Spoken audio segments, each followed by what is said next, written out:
Summer is the perfect time to use a sous vide to cook steak because you don't have to stand over a flaming hot grill and melt in the summer sun.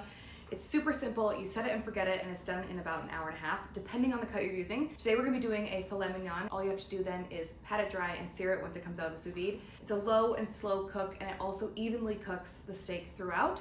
This is truly the best way to get restaurant quality steak at home, and it's really fun to do.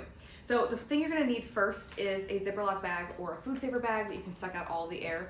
You can suck out the air by submerging it in the water and sealing it, or you can use a food saver like I will be doing today. The aromatics we're gonna be using is super simple: some bay leaves, thyme, and garlic, and then we're gonna season it really well with kosher salt. We're gonna pop it in our bath, or hot water bath, for about 45 minutes to an hour and a half, and then we'll bring it out and we'll pat it dry and sear it in a cast iron skillet. While that's all happening, we are gonna be making a really delicious creamy sauce for the steaks, but let's get started making our sous vide filet mignon.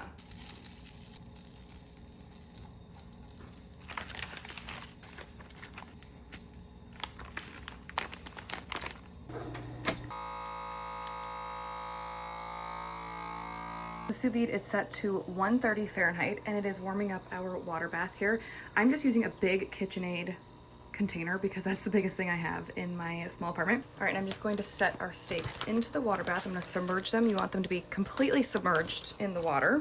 And then I'll use a chip clip or one of these to clip the bag on the edge to make sure that it is submerged and stays submerged and does not interfere with the circulator at the bottom of the sous vide. So we're gonna set this for 45 minutes to an hour and a half, and then we'll take it out and sear it.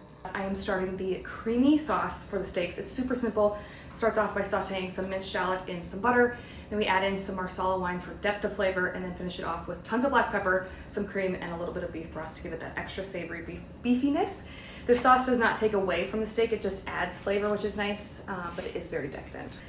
So I'm just gonna mince this up, and then we're gonna start sauteing it in a little bit of butter.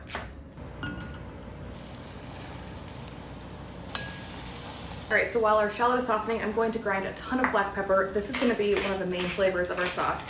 We need a tablespoon of freshly ground black pepper, and I like to make sure it is coarsely ground and not too finely ground, so you get nice little pops of black pepper in the sauce.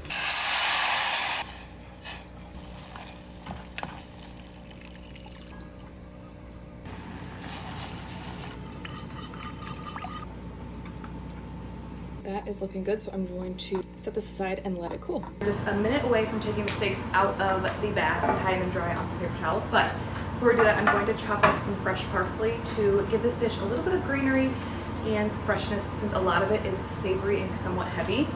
So I'm just going to mince this up, and then we'll move on to searing steaks. The steaks are done cooking in the water bath. They've been in here for an hour and a half. I'm going to drain the sous vide and just set it over here. And these out of the bath. And then we're going to place these on our paper towels and pat them dry so we can get a nice sear on them. The thyme and the garlic, they smell so good. So I'm gonna let them sit on here for a little bit, and we're gonna preheat our cast iron skillet. Since we already used these in the sous vide, we're also gonna add them to the skillet because they'll add even more flavor to our steaks. If we've got them, let's use them. I'm gonna add these in for 1 to 2 minutes aside. And once these start to burn, I just pull them out.